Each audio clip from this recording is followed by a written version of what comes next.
Why are we told to chase security when freedom is the only true wealth? Why are we taught how to earn a paycheck but never how to escape it?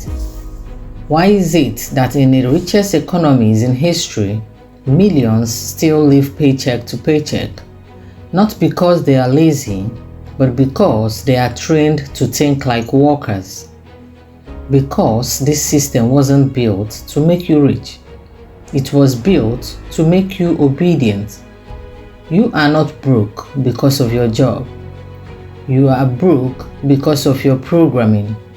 And no one reveals that programming more brutally than the voice of two fathers, one rich, one poor, one who taught conformity, the other who taught command, one who said, work hard, get good grades, get a safe job, the other who said, work to learn, don't work for money, make money work for you. And that's where everything begins. Robert Kiyosaki didn't grow up rich. He didn't inherit empires or walk into boardrooms with stock portfolios. He simply listened. Two voices, two minds, two destinies. His real father, educated, employed, respected, taught him how to climb the ladder someone else built. But his friend's father, a man of few credentials but massive wealth, taught him how to build the ladders others could climb. That's when the truth split open. School teaches memorization. The rich teach leverage. Schools teach avoidance of failure. The rich teach ownership of failure. Schools reward obedience, but the rich reward creative rebellion. And that difference, though subtle at first, becomes the line between survival and sovereignty. The real tragedy is not poverty. It is mental slavery wrapped in a diploma. It is blind faith in a paycheck that never leads to power. It is watching the educated struggle while the financially literate compound wealth in silence. Because Rich Dad Poor Dad wasn't just a book. It was a wake-up call to stop trading your time for money, to stop seeking approval from broken systems, to stop believing that effort alone brings wealth, because it doesn't. Effort without education is exploitation, and most people are being exploited by what they don't know.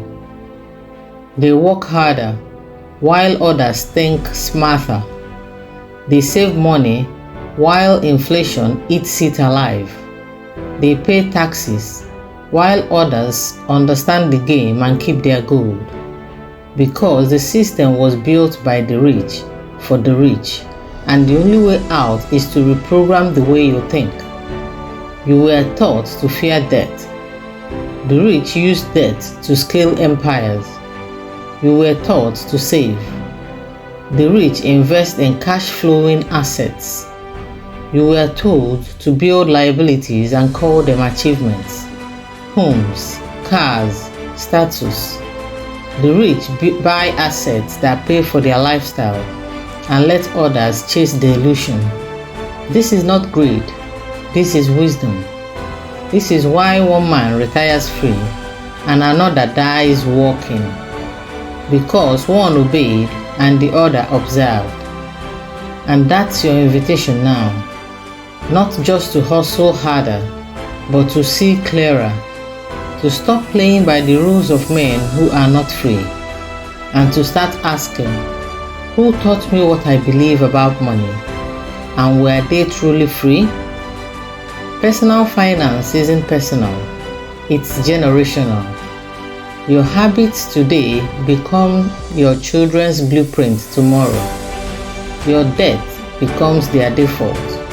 Your scarcity becomes their ceiling. Unless you write the code, that's what Kiyosaki did. He began to question, to watch, to study, And in doing so, he discovered the 4-letter word no school teacher teaches. Asset. Not a paycheck, not a degree, not a title. An income-producing asset. Something that works for you even when you don't. Something that earns while you sleep, scales while you think, and protects you when the world collapses. This is how the rich win, not with hustle, but with systems, not with hope, but with control. And it all begins with one decision. I will no longer work for money. I will make money work for me.